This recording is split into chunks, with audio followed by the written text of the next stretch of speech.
Bonjour à tous, bonjour Benoît Hamon. Bonjour. Vous faites partie de l'aile gauche du Parti socialiste, souvent très critique à l'égard du gouvernement. La déchéance de nationalité n'en finit pas de faire des polémiques. Vous y êtes hostile. C'est Manuel Valls lui-même qui défendra le projet. Mais ce matin, c'est au président de la République que vous voulez vous adresser. Oui, d'abord parce que c'est l'engagement qu'il a pris au congrès de Versailles, que de constitutionnaliser l'état d'urgence et d'envisager la déchéance de nationalité pour les Français binationaux, nés sur le sol français. Et ça n'avait pas fait beaucoup de bruit à l'époque. D'abord parce qu'il n'avait pas prévu à ce moment-là de l'inscrire dans la Constitution et qu'il avait dit beaucoup d'autres choses et que depuis, beaucoup se sont exprimés pour dire quoi on peut vouloir frapper d'une peine d'indignité nationale ceux qui se sont retournés contre leur propre pays et ont massacré des Français innocents au Bataclan ou dans les rues de Paris. Ça ne choquera personne, mais inscrire dans la Constitution une mesure qui, dans les faits, inscrit une différence entre deux citoyens français nés sur le sol français, une différence devant la loi, c'est quelque chose qui aujourd'hui ne passe pas. Et je pense, et ce que moi je veux dire au président de la République, c'est qu'il faut qu'il recule sur cette question de la nationalité. Que l'on travaille aujourd'hui dans une loi à une peine d'indignité nationale, à une peine d'échéance civique ou d'échéance de citoyenneté. Travaillons-y et nous serons nombreux à y travailler. Mais inscrire dans la Constitution le fait que deux Français soient inégaux devant la loi, parce que l'un est binational et l'autre ne l'est pas, alors qu'ils sont tous les deux nés sur le sol français, il y a une solution qui a été proposée, il doit reculer c'est la déchéance nationale pour tous. Mais la déchéance pour tous, ça veut dire que vous faites des apatrides. Or, comme on a signé des traités internationaux qui nous interdisent fort heureusement de faire des apatrides, on s'est vite rendu compte que c'était pas possible. Ce qui montre d'ailleurs, au passage, un grand niveau d'impréparation qu'on en soit aujourd'hui à essayer de chercher une solution de secours pour que tout le monde se sente bien avec cette mesure-là, que la droite ait l'impression d'avoir une mesure forte de déchéance des nationalités, que la gauche ait l'impression d'avoir une mesure qui préserve l'égalité. On n'est pas là pour essayer de trouver une forme de motion de synthèse entre les uns et les autres.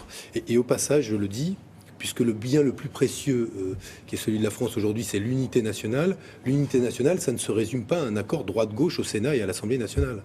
C'est faire en sorte que toutes les composantes de la nation se sentent impliquées dans le fait aujourd'hui qu'il faut défendre le pays contre le terrorisme, mais aussi le rassembler autour de ses valeurs.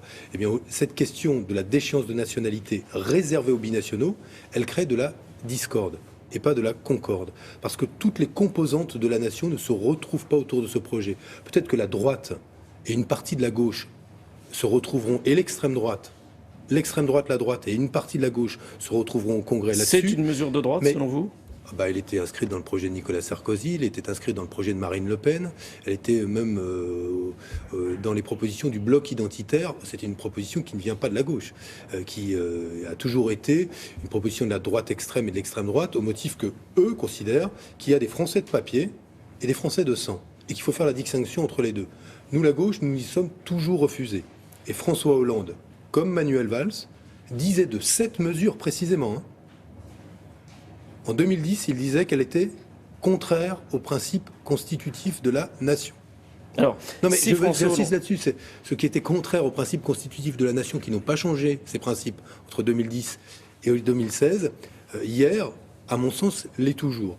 Et ce que je lui demande, et je le lui dis, c'est que sur cette question de la nationalité, il doit reculer au sens... je ne lui demande pas de ravaler une mesure, c'est pas un problème d'honneur qu'il y perdrait, mais qu'il réfléchisse avec nous, et nous y sommes prêts, à une solution qui n'inscrirait pas dans la Constitution une distinction entre deux Français nés sur le sol français. S'il ne recule pas, qu'est-ce qui se passe ? Comme beaucoup d'autres, nous l'avons dit, argumenté, plaidé, dans un contexte où on aimerait parler d'autre chose que de la déchéance de nationalité, un peu du chômage, un peu du travail, un peu aujourd'hui de la nécessité de l'école aussi. Si on devait avoir un débat qui s'éternise et si le gouvernement ne bougeait pas, moi je voterais contre évidemment cet article et cette réforme. Est-ce qu'il y a un risque d'éclatement du Parti socialiste si le parti soutient, lui, le projet ?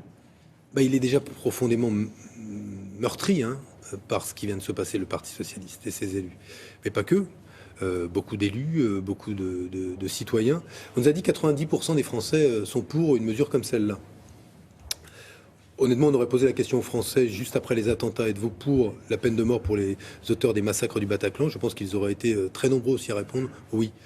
Et je pense que si on peut être désireux de frapper d'une peine symbolique les auteurs des attentats, en plus des années de prison qu'ils pourraient subir, si on en capture, parce que pour l'instant, on n'en capture pas. Aujourd'hui, il nous revient de dire que dans la Constitution, on ne doit pas finalement se retrouver dans cette situation où, parce qu'il y aurait eu des auteurs de terrorisme binationaux, tous les binationaux deviendraient inégaux devant la loi avec ceux qui n'ont qu'une nationalité. C'est cela que je dis, c'est assez simple. Oui, est-ce que l'on y ait une peine symbolique à l'égard des terroristes, mais que à la défaveur de cela, on ne se retrouve pas dans la situation où des Français seraient inégaux devant la loi avec d'autres Français. Sur les primaires à gauche, vous êtes favorable? Oui, parce que je pense que ça ferait du débat et qu'on a besoin de débattre. Est-ce que François Hollande peut participer à des primaires et continuer à gérer le pays? Il participera bien à une campagne présidentielle et continuera bien à gérer le pays. Et on peut même dire, dans un mandat de 5 ans, le président de la République, dès le mi-mandat, pense à son mandat suivant. Et donc, dans un certain nombre de ses décisions, le fait aussi en fonction de la campagne électorale à venir. Donc, il est parfaitement hypocrite de dire que le président de la République ne se préoccupe pas, et il est bien légitime à le faire d'ailleurs, de ce qui pourrait être un second quinquennat. Donc une primaire, ce serait une étape supplémentaire sans doute, mais cette étape serait-elle inutile? Quel est l'avantage d'organiser une primaire pour la gauche?